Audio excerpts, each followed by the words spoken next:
bu tax jaay soxla professeur da koy bañ. waaw je préfère doxee. bàyyi ma wax doyen waaw. professeur dafa complexe. dafa nekk si yeneen paradigme yoo xam ne. bàyyi ma wax doyen voilà c'est important. c'est important. c'est que c'est-à-dire que xam nga li mu bëggoon wax comme préalable. mooy ñun sénégalais africains en particulier waaw dañu nekk si ay paradigme yoo xam ne c'est renvoyé à l'homme de Cro-Magnon. ah bon non jamono bi ñu nekk dootul noonu c'est-à-dire que en matière de diplomatie en matière de politique Ouais. c'est plus des règles c'est plus des codes livresques xam nga avant la diplomatie amatul ay état code yu figé. c'était codifié Waaw. ni ngay defee Le protocole ni ngay figé, defee waaw. il y a un grand penseur Kipling qui a dit que léegi la conduite d'un état c'est de savoir saisir les opportunités au bon moment avec les gens qu'il faut c'est-à-dire que jamono bu doxee doo ànd ak moom yow si leneen ngay wëy Ouais.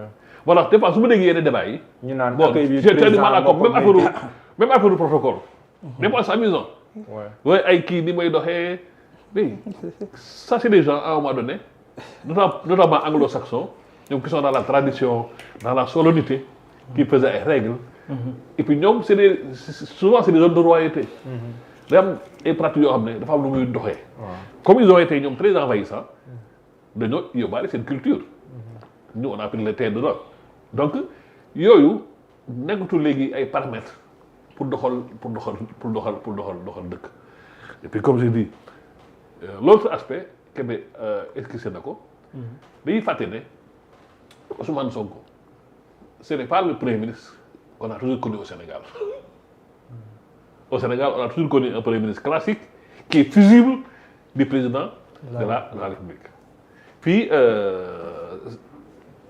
Sénégal Ousmane Sonko vu son parcours on va pas y revenir c'est-à-dire que am na lu mu def loo xam ne c'est-à-dire que même bu ko laajul jëfam ak gëddëm moo koy imposer da am na yoo xam ne jarul nga koy laaj di nga dem fenn ñu teral la laajoo ko mais dañu xam sa gëdd boo tax ñu jàppee la jàppee noonu donc soo bëggee jël pour Ousmane Sonko jàppee comme un premier ministre classique qu'on a connu déjà les débats sont biaisés beneen affaire mooy souvent analyse yi c'est très subjectif c'est-à-dire du ñu discuter sur un point on discute sur la personne donc il y a pas d'idée neex na ma neexuma ça on peut en parler jusqu'à l'extinction du soleil comme dit l'autre du sotti c'est-à-dire c'est pas une question d'idée on sent que il y a la personne ñoo xam ne bëgg ñu gis même en photo ñooñu il pourra jamais les convaincre même bu demoon unité la lune on va dire que non lune bi baax na mais on aurait pu avoir 2 lunes non bon maintenant par rapport ak teeru bi dañuy fàtte dara nee nañu nit boo koy natt souvent natt ko ci passem on connaît Kemal Atatürk c'est le père de Atatürk am na dayo boo xam ne am histoire dafa am lu fa bàyyi mooy kii le premier demoon siyaare ji noonu. moom dafa am moom xam nga les Chinois ont leur Mao et puis même bi ñuy sànq les gens ont dit oui pourquoi boo demee Chine pourquoi muy dem di siyaare Mao alors que il aurait pu siyaare des autres man leen mais qui détermine ces héros la Chine a dit notre héros c'est Mao est-ce que ñooy dem naan non dem saa su tu vois il y a des débats tellement absurdes que finalement tu perds ton fil donc pour en revenir à ça c'est-à-dire que Turquie yi ak dañu am benn côté africain c'est pas soo xoolee même histoire u Kemal Atatürk ses pensées ses théories di nga ñëw ba tey si Erdogan c'est-à-dire que dafa am loo xam ne c'est un pays de forte tradition que la Turquie non seulement un pays de forte tradition ni ñu gëbe ñun ay valeurs ay tradition ñoom noonu la mel si ñoom ba pare aussi soo xoolee personnalité bi soo xoolee ku mel ni Erdogan moom wax Sonko dafa am lu ñu bokk c'est des personnages clivants mooy maanaam fu ñu jaar y a pour ou contre y a toujours pour ou contre Erdogan il est comme ça que ce soit en Turquie, que ce soit en Europe, même dans la géopolitique. C'est quelqu'un qui est clivant. C'est-à-dire qu'on l'aime ou on l'aime pas. C'est-à-dire qu'il y a des fans, il y a des anti-fans. Et puis, am na lu ñu wute aussi mooy même cette parcours soo xoolee tey tout ce qu'on reproche aujourd'hui à Sonko, c'est ce qu'on reproche à Erdogan en Turquie. On dit que oui, il veut contrôler la justice. Oui, il veut contrôler les médias. C'est le même débat en Turquie. ak opposition. Il va faire taire les journalistes. Il veut noyer l'opposition. C'est le même débat. Tu enlèves les pays, c'est le même débat qui se pose. Donc, ils sont confrontés au même défi. Déjà, Lolo, c'est un point de rapprochement. Et puis aussi, Erdogan, vu sa personnalité, quand même, il est, comme dit l'autre, il fait un bouillant garçon. À son époque. Il fait un bouillant. C'est un provocateur. C'est sa nature.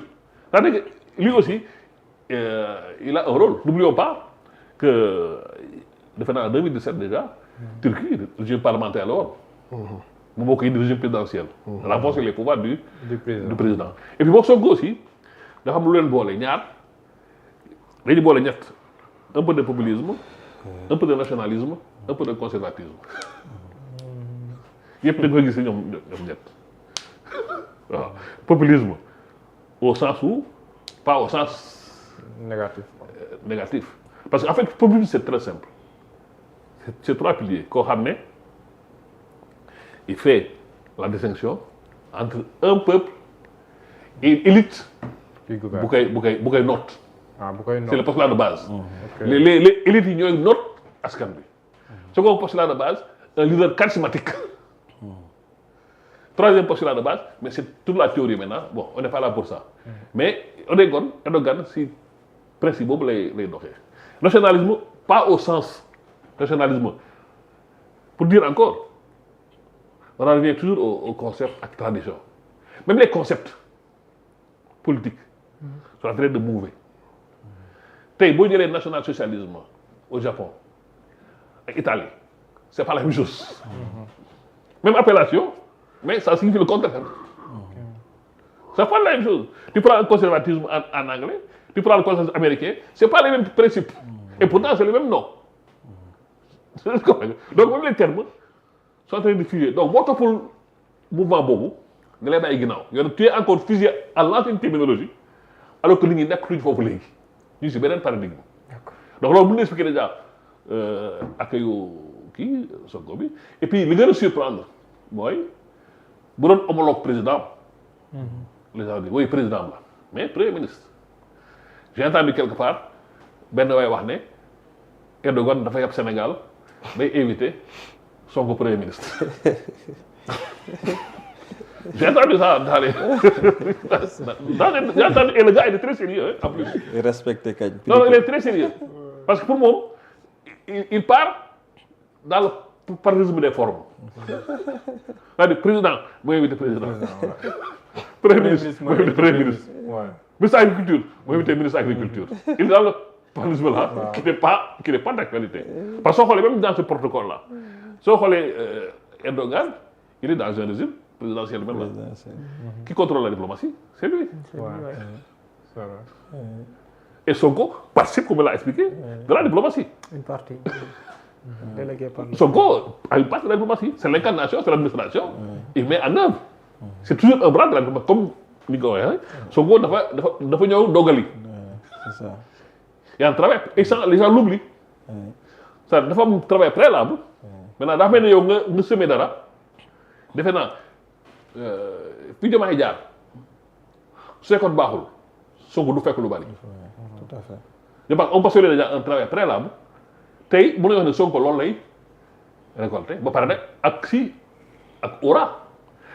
N'oublions pas quelque chose même homme politique yi mel ni comme Erdogan dañoo bëgg ce genre de personnage ñoom ils s'en glorifient. C'est des gens qui aiment fréquenter parce que dañu siy gis seen bopp. C'est le même tempérament bouillant, c'est la même subversion. Soo xoolee même tey son rôle au niveau de l'Europe, c'est quelqu'un qui a une influence politique, une influence culturelle. N'oublions pas que Erdogan ses piliers lan mooy un de ses piliers c'est l'islam bu noddee fii rek nga daanu leer. te sax ñoom ñaar ñoo jullandoo juma. dama ne bu noddee nga daanu leer. Erdogan. waaw c'est-à-dire bu noddee nga naan kii vrai imam. c'est-à-dire il maîtrise les prétextes. donc toi il y a les valeurs benn vidéo mi tari alxuraan. il y a les valeurs qu'on partage. waaw. et puis aussi moo tax ma ne même Sonko sa démarche dafa am prolongement c'est-à-dire aujourd'hui war na joxe beneen visage au panafricanisme parce que tey panafricanisme nekk tous ces visages là qu'on voit dans les sites les activistes qui est panafricanisme révolutionnaire c'est-à-dire am na lu mu def benn base son populisme pragmatique tey mën na am ay jonction yu bari ak panafricanisme soo xoolee dans la plupart des pays aujourd'hui les leaders politiques qui se réclament panafricanistes day gën a bari au Mali en Guinée il y a de nouveaux leaders mais malheureusement on n'en parle pas et tous ces jeunes là se revendiquent d'une pensée secrète Sonko mais alliés au panafricanisme et ñooñu ñëpp ils sont en quête d'un leader quelqu'un qui portait la voix alors dañu fa interview un opposant guinéen il dit lui son rêve c'est que Sonko porte un combat que lui il soit son lieutenant.